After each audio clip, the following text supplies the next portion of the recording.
Welcome to PJ's Leaf Life. In a quiet corner of the garden sits a century-old Spanish olive tree. After a rather overenthusiastic bit of pruning on my part, it desperately requires biological triage. To revive it, we turn to the earthy, slightly sticky science of CNF, or Cornish Natural Farming. This is a coastal adaptation of Korean natural farming. We owe a profound debt to the foundational teachings of Master Cho and to Chris Trump for sharing this wisdom.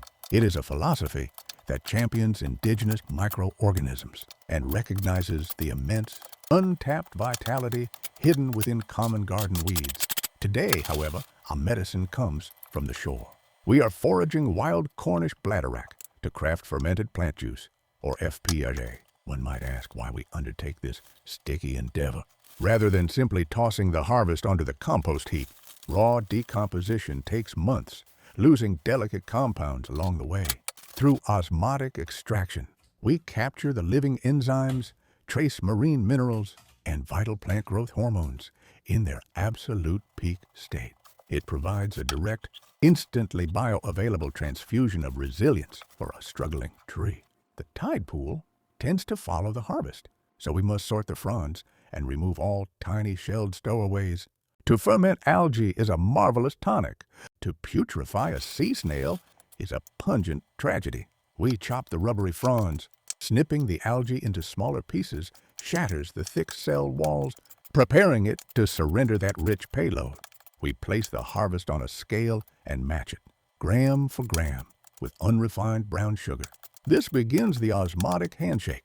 Massaging the sugar into the fronds triggers a cellular exodus.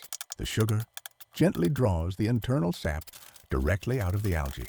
The fronds remain solid, yet they weep a dark, heavy syrup packed with those captured nutrients. We pack the mixture into a glass vessel, halting at the 2/3 mark. Fermentation produces vigorous bubbling gases. Without ample headroom, one risks a rather catastrophic, sugary volcano on the kitchen counter. A cap of dry sugar goes on top to act as a barrier against rogue mold spores. We wipe the rim clean and secure a breathable paper lid. This allows the gases to escape, whilst keeping curious fruit flies at bay.